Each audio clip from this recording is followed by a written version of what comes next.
I should have trusted my gut the moment my friend said the words blind date. I was 24 and already tired of awkward meetups that led nowhere.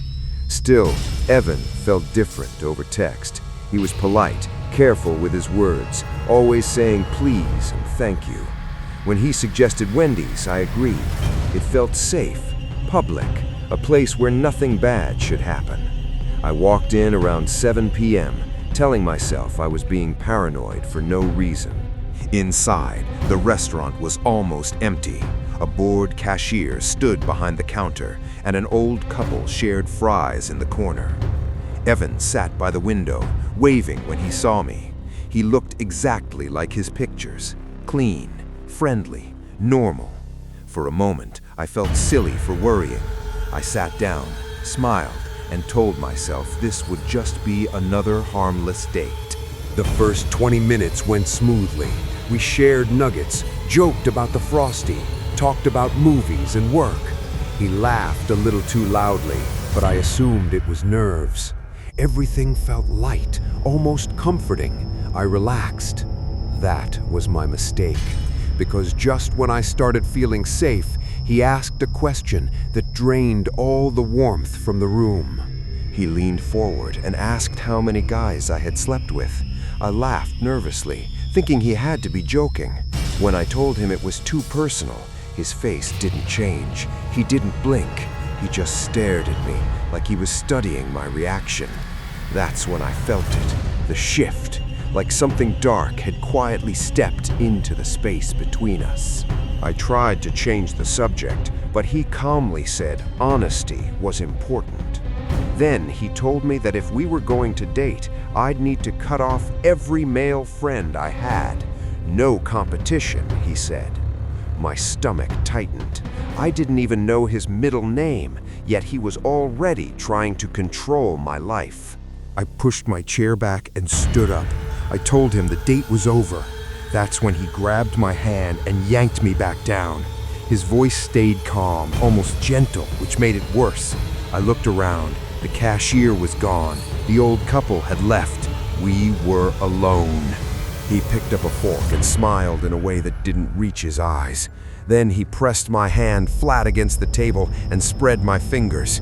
Before I could scream, he started stabbing the space between them. Faster, faster. The metal hit the table inches from my skin.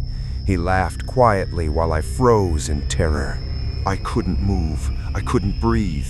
My entire world became the sound of metal hitting wood. Then suddenly he stopped. He tilted his head and stared at me before saying it was just a joke. My body snapped back to life. I ripped my hand away and stumbled backward, shaking. I ran out into the cold night air, gasping like I'd been underwater. Under the flickering Wendy sign, I tried not to throw up.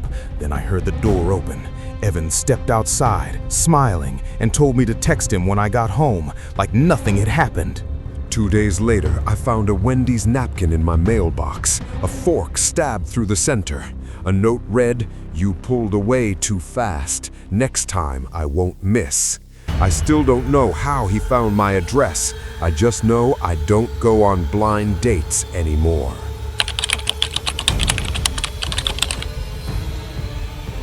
I was 19 when this happened, old enough to think I was careful, young enough to believe nothing truly bad would happen to me. It was Halloween night, the one night everyone acts fearless. I hadn't even planned to go out. I was tired, scrolling on my phone in my dorm when I saw my friends posting videos from a party near campus. Music, lights, laughter. I told myself I'd only go for an hour. Just show up, say hi, and leave.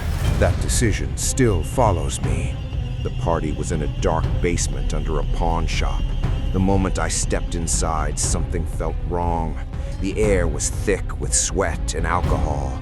The music was loud, but it didn't drown out my unease.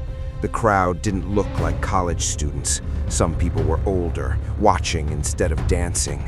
Masks hid faces, but I could feel eyes on me. I tried texting my friends, but my phone had no signal. I felt trapped. I turned to leave, telling myself to trust my instincts. That's when a hand tapped my shoulder. I turned around and saw him. A man dressed as the Wendy's mascot, but twisted. The wig was messy, freckles drawn too dark. The dress stretched over a body it didn't fit. His smile was slow and wrong. He called me Patty like it was funny, like it meant something. I stepped back and told him he had the wrong person. He didn't care. He leaned closer, breathing heavy, saying I smelled good. My skin crawled. I pushed past him without another word and rushed outside. The cold air hit me like relief. My dorm was close. I just had to get there. I started walking fast, my heart still racing. Halfway home, I heard footsteps behind me, slow at first, then steady. I didn't want to look, but I did. It was him. Under the streetlights, the costume looked worse. Makeup smeared, wig crooked. He smiled like he was enjoying this. I sped up. So did he. Panic flooded my body. He caught me near a tree and slammed me back. Before I could scream, a knife pressed against my neck. His voice dropped low as he whispered that I was coming with him into the woods. I looked at the darkness beyond the street and knew the truth. If I went with him, I wouldn't come back. When he shifted the knife to adjust his grip, instinct took over. I ran. I felt the blade slice my cheek, hot and sharp, but I didn't stop. I ran like my life depended on it, because it did. I didn't look back. I just ran until my lungs burned and my legs felt like they'd give out. My dorm finally came into view. I screamed for help. 2 students saw me and pulled me inside, locking the door behind us. I turned just in time to see him outside. He stood there, knife in hand, smiling. Then he stepped back and vanished into the darkness. For weeks after, I barely slept. I jumped at every sound. Then the flyers started appearing. Wendy's flyers slipped under my door. No one saw who left them. No cameras caught anything. Each one felt like a reminder that he hadn't forgotten me. The last flyer had a message written in red marker. Found you, Patty. You still smell sweet. I moved dorms after that. I survived that night, but I never felt safe again. And somewhere out there, I know he's still looking.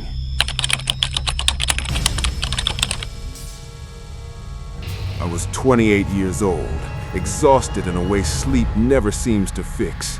It had been a long shift, the kind that drains you mentally and physically, leaving you running on habit instead of energy. Rain poured down non-stop, turning the streets into dark rivers of reflected headlights. I drove without music, listening only to the sound of water hitting the windshield. Wendy's was the only place still open on my way home, glowing like a small island of light in the storm. I didn't plan to stop, but I did anyway. The moment I stepped inside, warmth wrapped around me. The smell of fries and cheap coffee felt comforting after the cold rain. A few tired people sat quietly, eating in silence. Behind the counter was a young employee named Megan.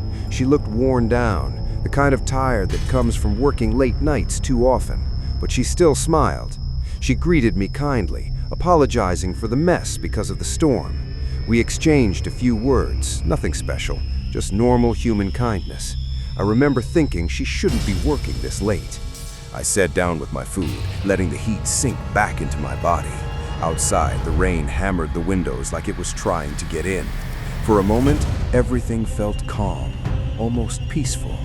That's when I heard the delivery truck arrive. The loud hiss of brakes, the heavy clatter of metal.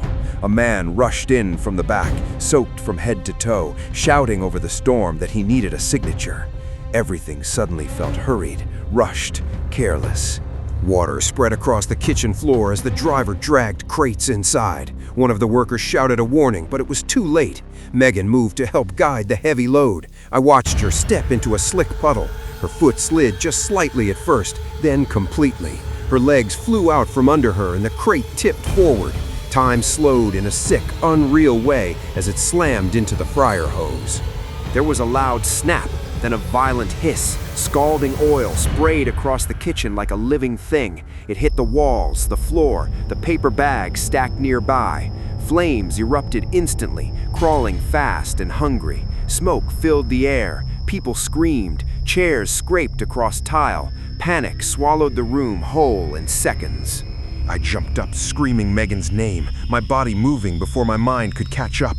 Through the smoke, I saw her on the floor, coughing, trying to crawl away. She slipped again, her hands sliding in oil. She tried to push herself up. She tried so hard. The fire spread behind her, climbing the counters, licking toward the ceiling. I will never forget the look on her face, pure fear mixed with confusion, like she couldn't understand how everything went wrong so fast. I ran toward the counter, ignoring the heat, ignoring the shouting around me. Someone grabbed my arm from behind and screamed at me to stop. I fought them, but the heat became unbearable. The fire roared louder. A sudden blast of heat slammed outward, shattering the glass. The sound was sharp and violent, like the building itself screaming.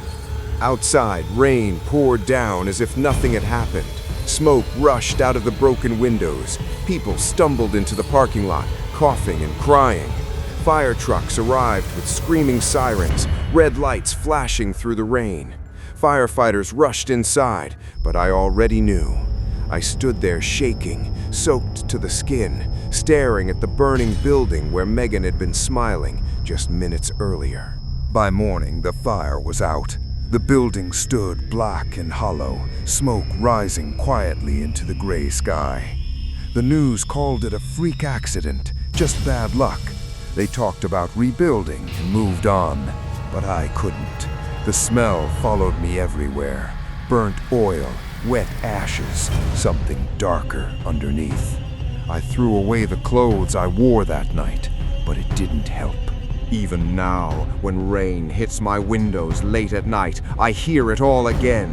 The scrape of a mop across tile, a tired but kind voice saying, "Welcome to Wendy's."